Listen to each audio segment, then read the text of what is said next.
So the website that I trust for you guys to access and download without any kind of weird files downloading with it is dafont.com. Okay, so DAFONT.com. I've been using this website for years. It's all user generated. So people design these fonts, they upload them for free. They're not getting paid for this. And so it won't be asking you for money at all. And there are literally thousands and thousands of fonts. You could spend an entire week, not just a day, but a whole week, and you won't even scratch the surface of what is here. This is just their main page, so they have some popular ones on the very, very front, but they also have categories of fonts in here that you can look through. If you want calligraphy, you click on that, and you get all of these different types of fonts. Handwritten fonts, click on that, you get all these. So anything you could possibly think of, you'll probably find that style on this website. Let's just say that I liked Barrett Street, this one right here. If I want to use it on my computer, all I have to do is click the download button. So in your notes, I want you to write down, find a font you like, and click download. Again, this website does not force you to log in to create an account, anything like that involving, your username or money or anything. All you have to do is click download. And what it does is it downloads it to your Chrome browser. So if I click on the download button, I can see it's right here. If I click on the little folder, I can access the file. So next step is click on the download button, top right of your browser.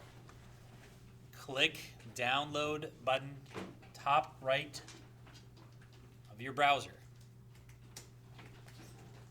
Again, you guys are going to have to do this on your own, so I want you to make sure that you have complete notes.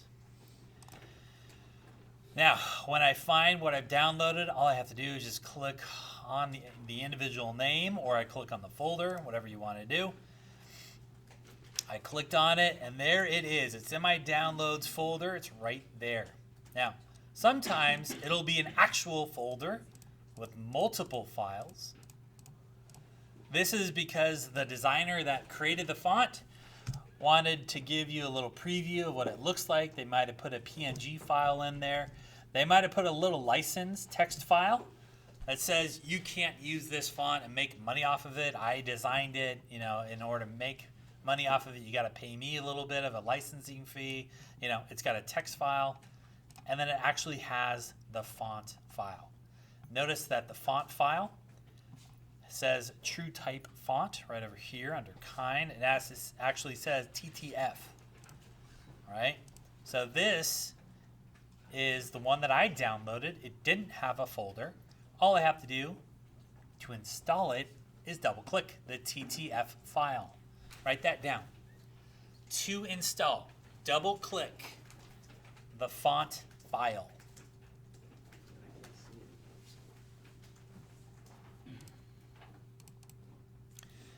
Now, when I double click the font file, all Macs have what's called a font book app, and it runs behind the scenes. It controls all the fonts that are installed, so you can see previews of them. And when you install one, this is the window that pops up. All you have to do is click the install button, and it'll do its thing. Now, when I'm in Illustrator, and I'm looking under my fonts, I will find Barrett Street ready for me. Okay, so the last step is click install in the font book app. A little window that pops up, all you have to do is click install and you are good to go. Again, I recommend dafont.com. It's got ads, so that's kind of annoying. That's how they make money, but other than that, it's totally free to you.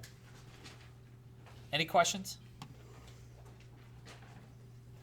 All right, so that is how we're going to install fonts. Now today, you are doing nothing but working with fonts. And our very first assignment is called the Onomatopoeia assignment. I know it's a little bit of a tongue twister. This is a little dictionary, how you spell it. I want you to type it or write it out onto your notes. Onomatopoeia assignment. Now, onomatopoeia basically just means it's a word or a phrase that represents a sound. Achoo. The word sh is onomatopoeia. Okay, so again, a word or a phrase that represents the actual sound that it makes. So you guys are going to come up with an onomatopoeia word, and using type in Illustrator, you're going to represent that action with your letters.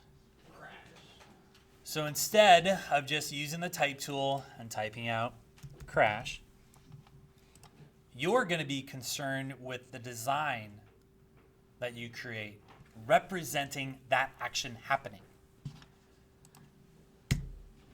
So this is an example of, this is a student-made design. Here's another one. It says splash.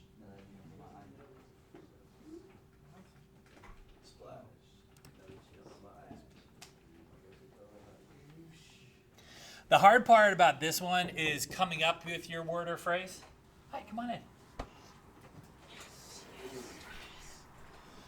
So, again, the hard part is going to be coming up with your word or phrase and then laying it out in Illustrator.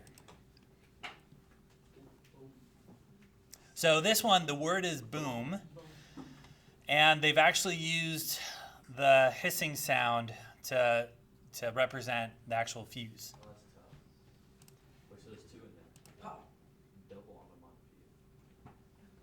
Now notice, again, the placement of each letter.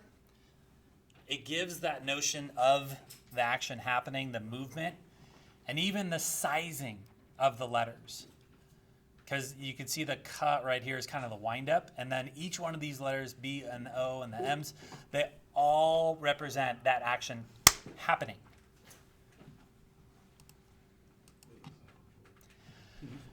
You are not to draw out objects with your text, okay? This is actually a bad example. This is about the sound and not about physical objects being formed. So I show this one because I want to stray you away from this. Probably going to need another like 10. Don't worry about it. Take your time. Okay. I'm not supposed to be here till 11. Okay. All right. Cool. Got packed up and Cool. walked over early. All right. So this word is splatter. Now I'm showing it before and after because this student, I can't remember who made it, but they put the words splatter in like kind of like a puddle kind of form, and then they chose like a kid kind of a font. So it's a good starting point. But I went over to them and I was like, your font, I mean, a splatter is kind of like a big gloopy kind of thing, and this font is really, really thin. It doesn't convey that. So they went on that website, they found a better font, and then they went to work with, again, arranging each letter in more of a gloopy kind of, explosion of the material. So think about not only the colors that you're using, but the size of each letter or the font that you're using as well.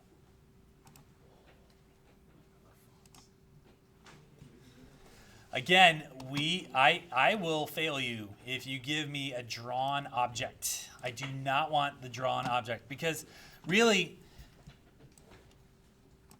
the word is drip. But when I see this, all I see is the ice cream cone. The assignment is about the text that you're using, not about the object itself.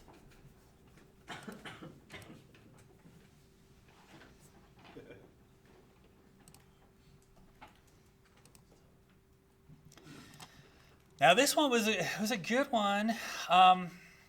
But again, going that extra step and researching and finding better fonts goes a long way. Is that one not drawing on an object then? I did take points off because of the wings. Okay? That's how it works. Yeah.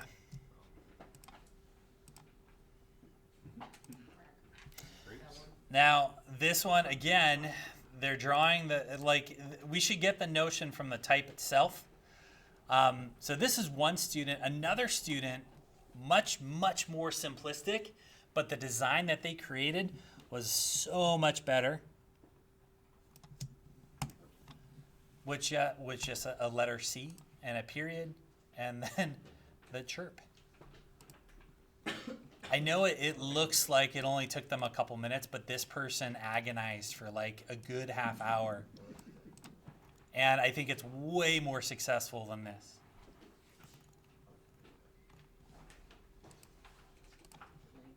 Oh, wait, that's not it. All right, so your assignment is to pick a word or a phrase that is associated with a sound or an action, like onomatopoeia.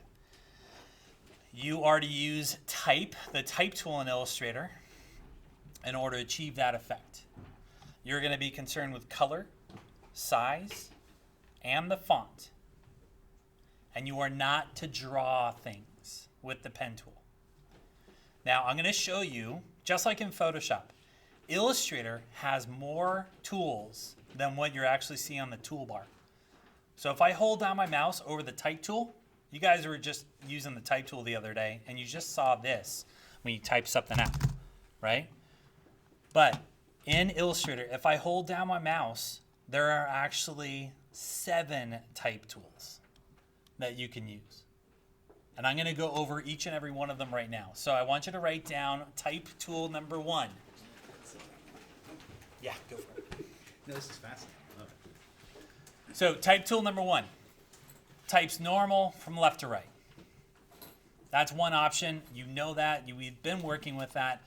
The one thing that I want to stress against, some of you, when you click with this type tool, you click and drag out a text box, and the type only goes inside that box. It limits you.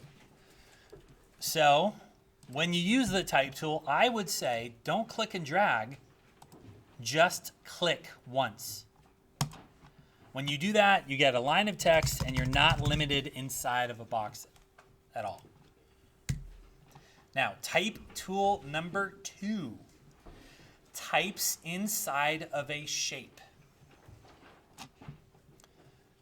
So, in order for this to work, I need to draw out a shape first.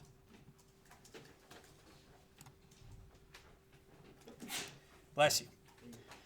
And if I use this tool right now, my type is limited inside of that shape. It will not go outside. So, like that B, the bumbling, like the B, those lines of text would not go outside of that circle, that oval shape. That's how that student did it. That can be an asset for you guys. Type tool number 3. Types on a path. So instead of a full shape, like a circle or a star, we can just draw a curved line.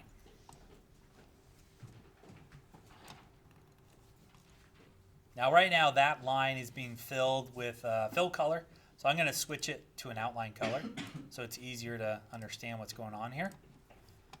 You don't need to.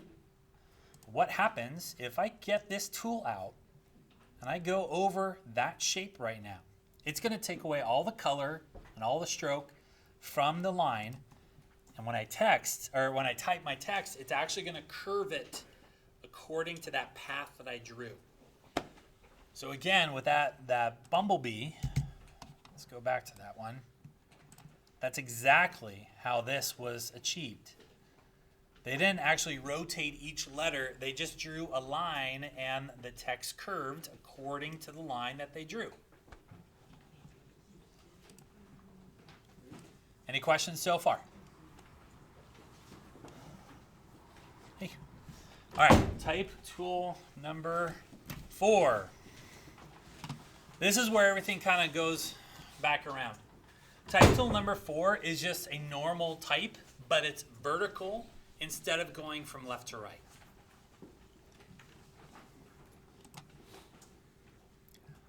So when I type, it goes from top to bottom.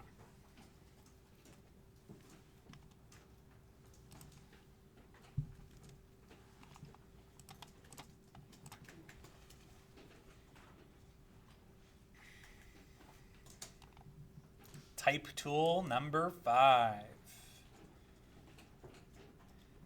Vertical inside of a shape. So again, it's limited by that shape that you draw out, the star or the oval. But this time, instead of going from left to right, your text is going to go from top to bottom.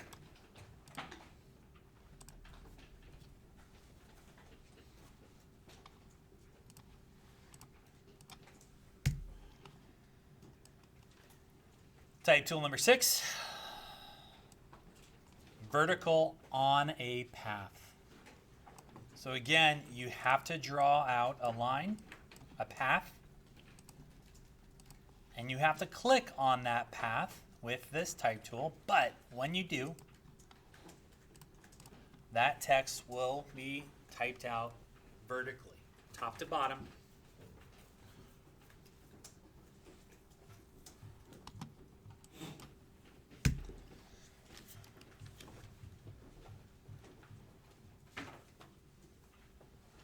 All right, any questions?